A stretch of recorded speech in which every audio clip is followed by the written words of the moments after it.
dans cette nouvelle vidéo, je vais vous apprendre et surtout vous conseiller à savoir comment choisir sa salle de sport.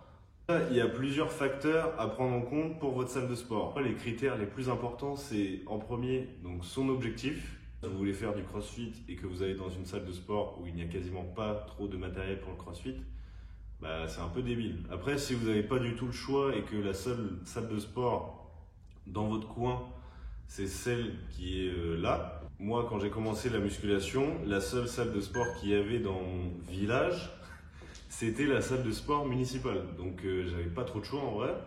Sauf si je devais éventuellement aller à 15-20 km. Sauf qu'à l'époque, j'avais pas le permis ni de voiture. J'avais pas l'âge de passer le permis à la voiture. Bref, on s'en fout. Mais si vous n'avez pas du tout de choix en termes de salle de sport, dans ce cas-là, cette vidéo n'est pas pour vous. Veuillez la quitter tout de suite. Merci. Au revoir. Reste quand même. La fréquentation de la salle de sport.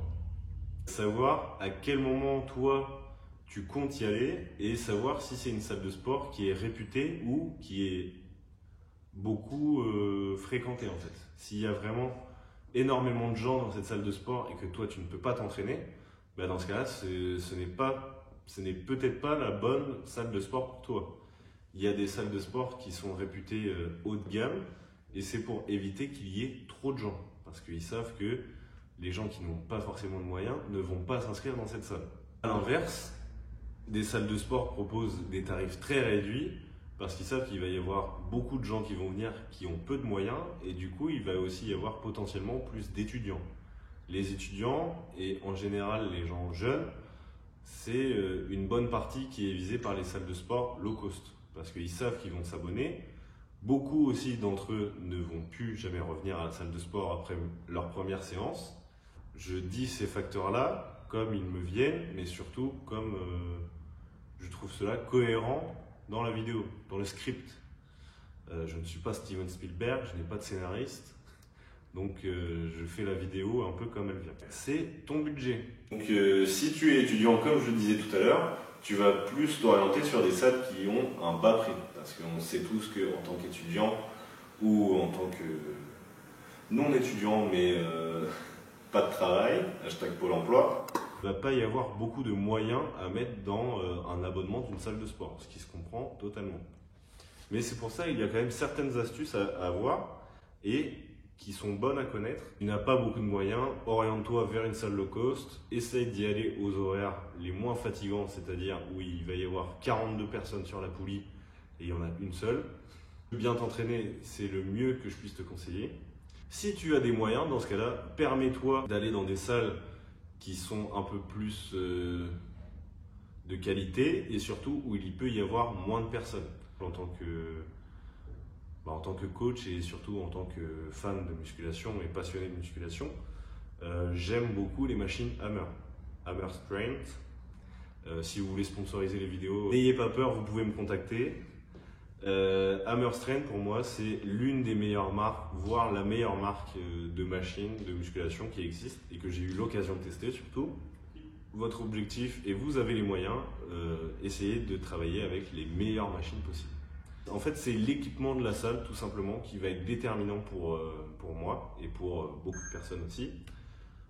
Si vous avez une salle de sport où votre délire c'est de faire beaucoup de cardio et que vous aimez énormément les rameurs ou des trucs comme ça, si vous allez dans une salle où il n'y a pas de rameurs, c'est pas cohérent quoi. Ça c'est pas très dur non plus à déterminer ou à savoir. Pour les initiés ou pour les avancés, moi je sais qu'une salle de sport où les haltères montent à seulement 35 kg, je vais pouvoir m'entraîner à certains moments dans ce genre de salle de sport. S'il n'y a pas des machines vraiment adaptées à côté, c'est une salle où je ne pourrais pas m'inscrire. Par exemple, des salles où il n'y a que des machines guidées Matrix. Je cite Matrix parce que c'est connu comme quand même des machines avec des poids relativement légers bien sûr, hein, mais par exemple, il y a beaucoup de machines où je vais pouvoir mettre tous les poids, faire 15 répétitions et me sentir très bien après.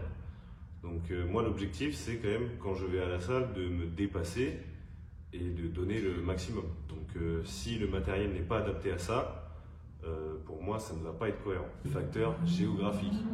S'il est proche de chez vous ou de votre endroit de travail, ça va être un facteur très important qui va vous aider à y aller. Si la salle de sport elle est à plus de 30 km ou alors il faut faire 1 heure de trajet pour y aller ou plus ou moins, si c'est trop important, ça va vous démotiver à y aller et dans ce cas-là, vous ferez partie de ces 50% d'adhérents qui payent leur abonnement mais qui ne vont pas à la salle de sport. J'espère en tout cas que la vidéo vous aura plu. Si cela vous intéresse, je peux essayer de faire une comparaison avec toutes les salles de Rouen, si elles seront toutes d'accord.